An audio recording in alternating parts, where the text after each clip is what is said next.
নমস্কাৰ, আপোনালোকে চাই আছে চাম জব গাইড। আজিৰ এই ভিডিঅ'টোত মই আপোনালোকক দেখুৱাই দিম যে BA বিকম BHCৰ যিটো অনলাইন এডমিশ্যন হৈ আছে স্মাৰ্ট গভৰ্ণমেণ্ট পৰ্টেলত, সেইটো আপোনালোকে কেনেকৈ ৰেজিষ্ট্ৰেশ্যন কৰিব, গোটেইখিনি প্ৰচেছ মই আজিৰ এই ভিডিঅ'টোত আপোনালোকক ষ্টেপ বাই ষ্টেপ দেখুৱাবলৈ চেষ্টা কৰিম। আপোনালোকে ভিডিঅ'টো একদম স্কিপ নকৰাকৈ প্ৰথমৰ পৰা শেষলৈ চাই থাকিব। আৰু আপোনালোকে যিটো ৱেবছাইট দেখা পাইছে, এইটো ৱেবছাইটৰ লিংক মই ভিডিঅ'ৰ ডেছক্ৰিপশ্যন বক্সত দি দিম। তাৰ পৰা গৈ আপোনালোকে ধুনীয়াকৈ ৰেজিষ্ট্ৰেশ্যনটো কৰি ল'ব, ঠিক আছে। প্ৰথমে আপোনালোকে কি কৰিব, এইটো ৱেবছাইটত আহি যাব। তাৰপিছত আপোনালোকে কি কৰিব, অলপ স্ক্ৰল ডাউন কৰি তলত আহিব। ইয়াত অহাৰ পিছত আপুনি ইয়াত দেখা পাইছে ৰেজিষ্ট্ৰেশ্যন ফৰ্ম। ইয়াত ৰেজিষ্ট্ৰেশ্যন ফৰ্মটো আপুনি ঠিক কেনেকৈ ফিল আপ কৰি ল'ব। আপোনাৰ এপ্লিকেণ্টৰ ফুল নেমটো যিটো আছে আপোনাৰ মাৰ্কশ্বিটৰ মতে ধুনীয়াকৈ তেনেকৈ ফিল আপ কৰিব। তাৰপিছত আপোনাৰ ডেট অফ বাৰ্থটো চিলেক্ট কৰিব। ডেট অফ বাৰ্থটো দিয়াৰ পিছত আপুনি কি কৰিব, আপোনাৰ ইমেইলটো ধুনীয়াকৈ ফিল কৰিব। তাৰপিছত আপোনাৰ ইমেইলটো ৰিএণ্টাৰ কৰিব। তাৰপিছত আপুনি কি কৰিব, পাছৱৰ্ড এটা দিব লাগিব। আপুনি তাত এটা স্পেচিয়েল কেৰেক্টাৰো দিব লাগিব, ঠিক আছে। পাছৱৰ্ডটো আপুনি বনাব। তাৰপিছত আপুনি পাছৱৰ্ডটো ৰিএণ্টাৰ কৰিব। তাৰপিছত আপোনাৰ যিটো মোবাইল নাম্বাৰ আছে, সেই মোবাইল নাম্বাৰটো আপুনি ধুনীয়াকৈ দিব। তাৰপিছত আকৌ আপোনাৰ মোবাইল নাম্বাৰটো ধুনীয়াকৈ ৰিএণ্টাৰ কৰিব। তাৰপিছত আপুনি তলত আহিব, ইয়াত দেখা পাইছে আপোনাৰ কেপচাৰ কোড এটা আহি আছে। কেপচাৰ কোডটো আপুনি ধুনীয়াকৈ ফিল কৰিব। তাৰপিছত যেতিয়া এনেকৈ গ্ৰীণ হৈ যাব গোটেইখিনি, তেতিয়া আপুনি কি কৰিব, তলত স্ক্ৰল ডাউন কৰি আহিব আৰু ইয়াত আপুনি দেখা পাইছে ৰেজিষ্টাৰ এটা অপশ্যন খোল খাইছে। ইয়াত আপুনি চিম্পলি ক্লিক কৰি দিব, ঠিক আছে। ৰেজিষ্ট্ৰেশ্যন অপশ্যনত আপুনি ক্লিক কৰি দিয়াৰ লগে লগে আপোনাৰ কি হৈ যাব, ৰেজিষ্ট্ৰেশ্যনটো ছাকচেছফুলি হৈ যাব, ঠিক আছে। আৰু আপোনাৰ মোবাইলত এনেকৈ এটা OTP আহি যাব, ঠিক আছে। OTPটো আপুনি কি কৰিব লাগিব, OTPটো ইয়াত ভেৰিফাই কৰিব লাগিব, ঠিক আছে। ইয়াত আপুনি দেখা পাইছে ইয়াত এটা অপশ্যন খোল খাইছে ভেৰিফাই একাউণ্ট, ঠিক আছে। ভেৰিফাই একাউণ্টত আপুনি কি কৰিব, ইয়াত তলত স্ক্ৰল ডাউন কৰি আহিব। তলত স্ক্ৰল ডাউন কৰি আহিলে ইয়াত আপুনি দেখা পাব আপোনাৰ ইমেইল আৰু আপোনাৰ মোবাইলৰ নাম্বাৰত এটা OTP আহিছে। সেই OTPটো দিব লাগিব, ঠিক আছে। আপুনি ইমেইলতো দিব পাৰে, আপোনাৰ মোবাইল নাম্বাৰত যিটো আহিছে সেইটোও দিব পাৰে, ঠিক আছে।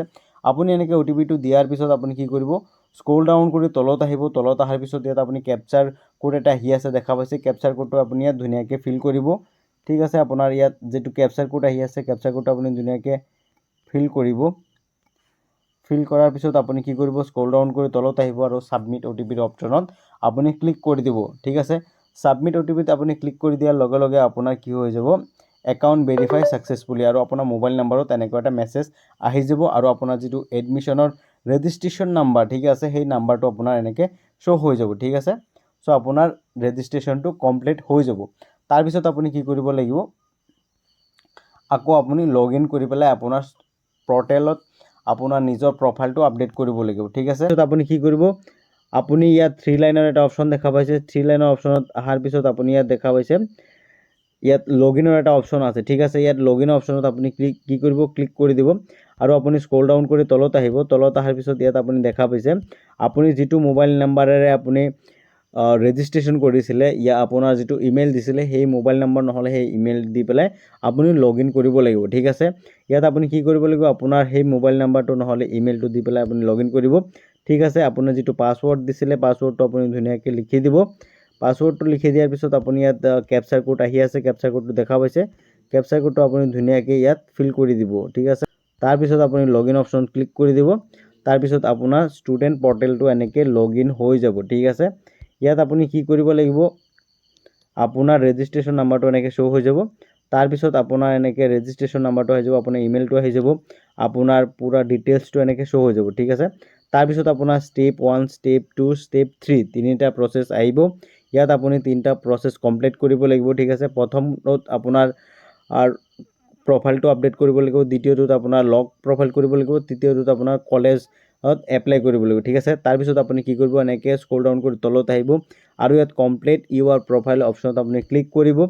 আপোনাৰ নাম, আপোনাৰ ছ'চিয়েল কেটেগৰী, আপোনাৰ জেণ্ডাৰ যিটো হয়, আপুনি এনেকৈ ধুনীয়াকৈ আপোনাৰ গোটেইখিনি প্ৰচেছ আপুনি ইয়াত কমপ্লিট কৰিব লাগিব। ষ্টুডেণ্ট যিটো আপোনাৰ প্ৰফাইল আছে, সেই প্ৰফাইলটো, ঠিক আছে। কেটেগৰী আপুনি চিলেক্ট কৰিব। তাৰপিছত যদি আপুনি HC হয়, আপোনাৰ কাষ্ট চাৰ্টিফিকেট নাম্বাৰটো দিব, আপোনাৰ ইছ্যু ডেটটো দিব লাগিব। তাৰপিছত আপোনাৰ ইমেইলটো, আৰু যদি অল্টাৰনেটিভ ইমেইল দিব বিচাৰে তেতিয়া দিব। তাৰপিছত আপুনি স্ক্ৰল কৰি আহিব, আপোনাৰ মোবাইল নাম্বাৰটো যদি আকৌ বেলেগ এটা নাম্বাৰ দিব বিচাৰে দিব। তাৰপিছত আপোনাৰ ব্লাড গ্ৰুপ কি হয় এইটো আপুনি ইয়াত চিলেক্ট কৰিব পাৰিব, যদি দিব বিচাৰে দিব। তাৰপিছত ৰিলিজিয়নত আপুনি কি কৰিব, আপোনাৰ যিটো ৰিলিজিয়ন হয় সেইটো আপুনি চিলেক্ট কৰিব। ইয়াত হিন্দু, ইছলাম, খ্ৰীষ্টানিটি যিটো আপোনাৰ সেইটো আপুনি চিলেক্ট কৰিব। তাৰপিছত আপোনাৰ ID প্ৰুফত আপুনি কি দিব বিচাৰে, PAN card, school ID card, passport, ইয়াৰ আপোনাৰ ভোটাৰ আই ডি, আপোনাৰ ৰেচন কাৰ্ড উইথ ফটোগ্ৰাফ, আপোনাৰ বেংক পাছবুক, আপোনাৰ ড্ৰাইভিং লাইচেঞ্চ, আপোনাৰ কাষ্ট চাৰ্টিফিকেট, আপোনাৰ আদাৰ ভেলিড গভৰ্ণমেণ্ট ডকুমেণ্ট যিটো আছে আপুনি সেইটো দিব পাৰে। ঠিক আছে, ইয়াত ষ্টুডেণ্টসকলৰ কাৰণে পান কাৰ্ডটো মেক্সিমামৰ আছে, স্কুল আই ডি কাৰ্ড আছে, বেংক পাছবুকো আছে, যিটো আপোনালোকৰ আছে সেইটো আপোনালোকে দি ল'ব। ঠিক আছে, তাৰপিছত আপোনাৰ ফেমিলি ডিটেইলছত আপোনাৰ মাকৰ নাম লিখিব, আপোনাৰ মাকে কি কাম কৰে সেইটো আপুনি দিব, তাৰপিছত আপোনাৰ মাকৰ কোৱালিফিকেশ্যনটো দিব, তাৰপিছত মাকৰ এড্ৰেছ যিটো আছে এড্ৰেছটো ফিল কৰিব, তাৰপিছত মাকৰ মোবাইল নাম্বাৰটো আপুনি ধুনীয়াকৈ ফিল কৰিব। ঠিক তেনেকৈ আপোনাৰ দেউতাকৰ নাম লিখিব, দেউতাকে কি কাম কৰে সেই দেউতাকৰ কাম দিব, তাৰপিছত আপোনাৰ দেউতাকৰ কিমানলৈকে পঢ়িছে সেইখিনি দিব, তাৰপিছত আপোনাৰ দেউতাকৰ এড্ৰেছটো ফিল কৰিব, তাৰপিছত আপোনাৰ দেউতাকৰ মোবাইল নাম্বাৰটো দিব, তাৰপিছত আপোনাৰ ফাদাৰ ইউৰ গাৰ্জিয়ান, যদি আপোনাৰ দেউতাক আপোনাৰ গাৰ্জিয়ান হয় য়েছ কৰিব, যদি নহয় তেতিয়া ন' লিখিব, তাৰপিছত ইমাৰ্জেঞ্চি কণ্টেক্ট নাম্বাৰ সেইটো আপুনি দিব, তাৰপিছত ফেমিলি ইনকাম কিমান হয় সেইটো লিখি দিব।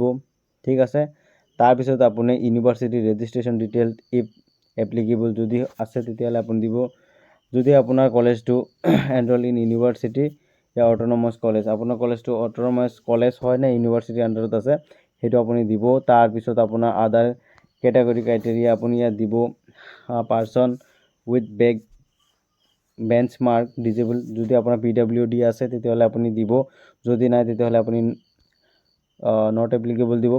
তাৰপিছত আৰ ইউ এক্স ছাৰ্ভিচমেন, আপোনালোকে যদি হয় এক্স ছাৰ্ভিচমেন তেতিয়া দিব, নহ'লে নিদিব। তাৰপিছত আপোনাৰ are you dependent of freedom fighter, ইয়াত আপোনাৰ ফ্ৰীডম ফাইটাৰ যদি হয় তেতিয়া ইয়াত মেক্সিমাম ন'ই হ'ব, ফ্ৰীডম ফাইটাৰ নহয়। তাৰপিছত আপোনাৰ স্পৰ্ট ক্ৰাইটেৰিয়া যিটো আছে আপুনি দিব, তাৰপিছত আপোনাৰ এড্ৰেছটো লিখিব, কাৰেছপণ্ডেঞ্চ এড্ৰেছ আপোনাৰ এড্ৰেছ লাইন 1 2 আপোনাৰ ভেলিজ পোষ্ট অফিচ দিব, তাৰপিছত কাণ্ট্ৰি লিখিব, ষ্টেট দিয়াই আছে, পিনক'ডটো আপুনি দিব, তাৰপিছত প্ৰেজেণ্ট এড্ৰেছ পাৰ্মানেণ্ট এড্ৰেছ যদি ছেইম হয় তেতিয়াহ'লে আপুনি ক্লিক কৰি দিব, ক্লিক ইফ চাম এজ কাৰেছপণ্ডেঞ্চ এড্ৰেছ, যদি ছেইম হয় তেতিয়াহ'লে আপুনি ক্লিক কৰি দিব।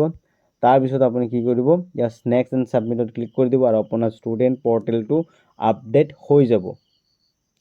চ' আপোনালোকক মই নেক্সট আৰু এটা ভিডিঅ'ত গোটেইখিনি কমপ্লিট প্ৰচেছ মই আপোনালোকক দেখুৱাই দিম।